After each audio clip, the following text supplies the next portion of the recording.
Hello, and I am Casey Bell, and I am going to share my review for Red Queen. I will say I enjoyed Red Queen very much for two reasons.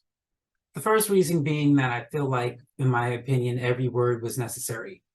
I have read books where I felt like if certain chapters were left out, certain paragraphs were left out, the book still stands, and you could still understand the book and the message and everything. And sometimes I feel like due to the necessity of certain number of pages or word count, extra words are added just for the purpose of word count. In this book, every word was necessary, every chapter was necessary, everything that was being said, I felt drawn to continue to read.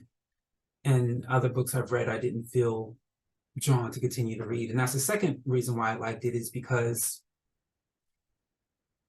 it's telling you throughout the book, it tells you a story, and you begin to assume what's going to take place, what's going to happen, because they kind of tell you, and then the author takes a turn in a way you've never expected. And it's fun, even though it's always a turn you wish didn't happen. It's fun because it makes you want to read more. It makes you want to go, oh my gosh, what's going to happen next?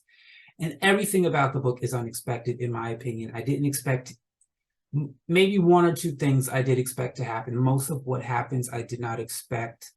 It is the first part, I believe, of a two-part series, so I am interested in reading the second book, because it does kind of leave you off. The book does end in a good way, so to speak. In the same breath, it does leave you wanting more. So it does leave you wanting to get the second book and wanting to read the second book. And that's what I like about books. Books that make you want to read, it is the books I like to read. I don't like to dread and resent reading. And I enjoyed this book because I didn't dread and resent reading. And even though it may have been a topic I would not have chosen on my own, the fact that they keep making unexpected turns is what made me continue reading, because I wanted to see what would happen next. Now, as far as those who have not read Red Queen, I just want to give you not some warnings, some understanding. So when I first started reading the book, I could not come to a conclusion as to where the location was, what century or decade or year we were in, the book is in, or even whether the person speaking was male or female. Obviously Red Queen, so the person speaking is a female. As far as the year, so so the book is 100% fiction, in the sense that none of it is real. So the year you're in doesn't really exist. The century and the decade you're in doesn't exist. The time period you're in doesn't really exist in real life.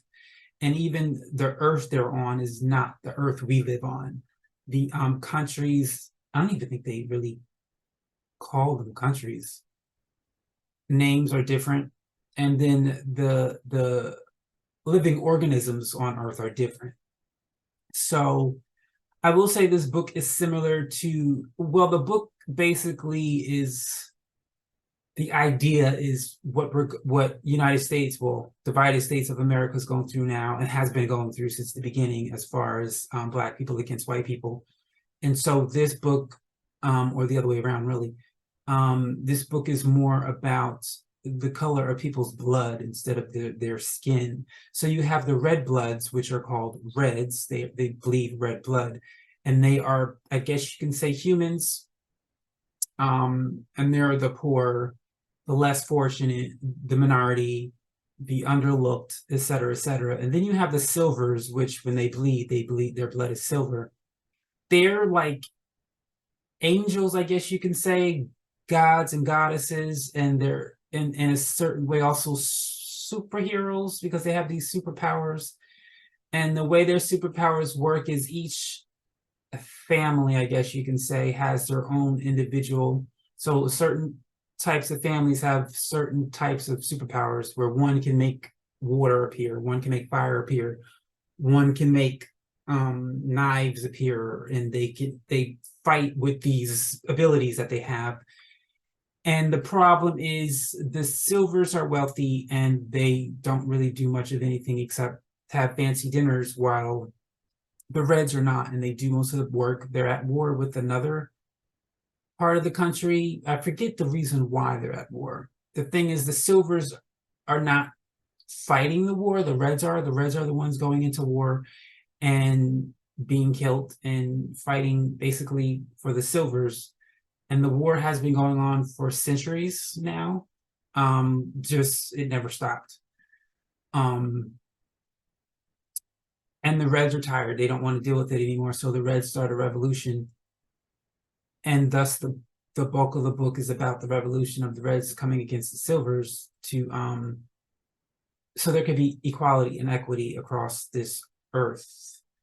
That's still, it's kind of confusing how they describe the earth they're living on. It's really, it's hard to explain, because you can say this is futuristic in the same breath.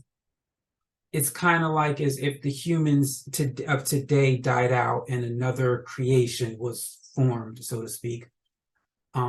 So yeah, so that's the book in a short summary of a book. I don't want to give out too much because I don't want to spoil the book for you if you haven't read it. It's in my opinion, it's an amazing book. I don't like giving out 5 stars because I feel like it's too much. At the end of the day, I do give it 5 stars. 5 stars I give to books that keep my attention, number 1, and 2. I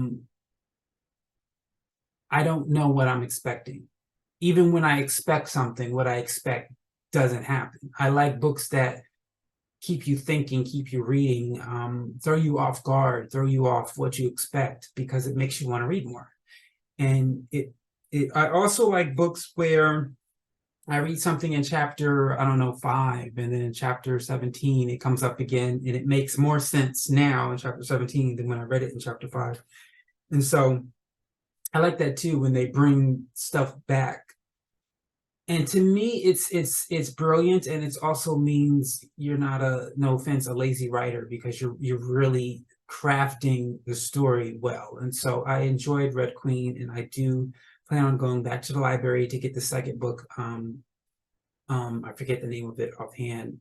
It's actually in the book. When you read the book, you get the first, I don't think it's chapter 1. I think it's parts of chapter 1. You get to read part of it to see if you want to read the second book.